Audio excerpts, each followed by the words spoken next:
We had been searching for a long time, and when we found this piece of land with its view, with its closeness to the water, and it's located in a very quiet part of the neighborhood, we were almost immediately convinced. It wasn't a question of managing to keep the trees, it was almost a non-negotiable. Yeah, I mean, the trees sold the land to us. The design had to be centered around them. Before building this house, we had lived in an old traditional kind of Goan house for 10 years. I think we learned a lot about how Goa's climate and weather interacts with the built space. And I think we carried some of that knowledge with us while building this house, what it can take to keep a house comfortable and that it's possible to do it without air conditioning. I think also it's not about what materials you've used, but you've also chosen to not use, especially like glass. So the house is not painted on the inside.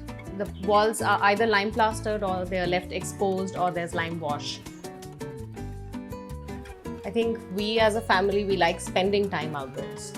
So creating that access was important.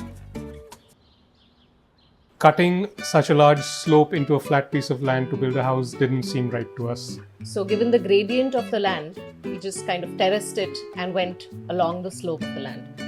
Split the house into levels and keep every floor like a ground floor.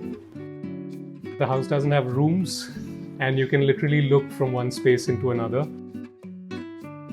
The kitchen is kind of placed in a spot where it can be used by maybe someone who's visiting and occupying our guest room or people who are working in the studio. So it's kind of central. So anyone who's using our dining or kitchen space doesn't feel like they are also intruding into our private spaces. The workshop supports, I think, both the house and the studio because there's a lot of tinkering that mostly Roy is doing, just fixing things around the house, and even just physically it just sits between the studio and the house. Our son is fairly young still. Personally, I think it's great to have him around. He comes into the studio, he learns from the workshop. I think the size of the land gave us a fairly good balance of being able to separate home and work. So there's no door between the house and the studio.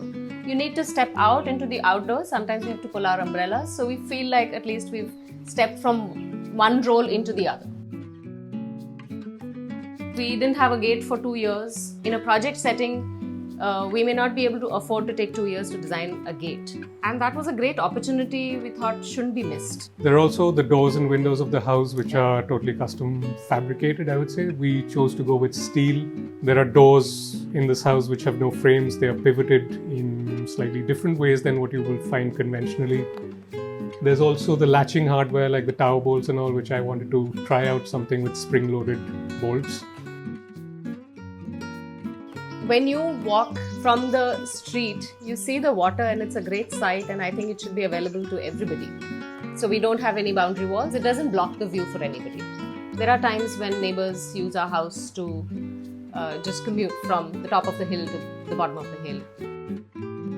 At some point, I want the garden to be almost everywhere. So unless there's a space which is earmarked for something which is functional, the land should be just filled with plants.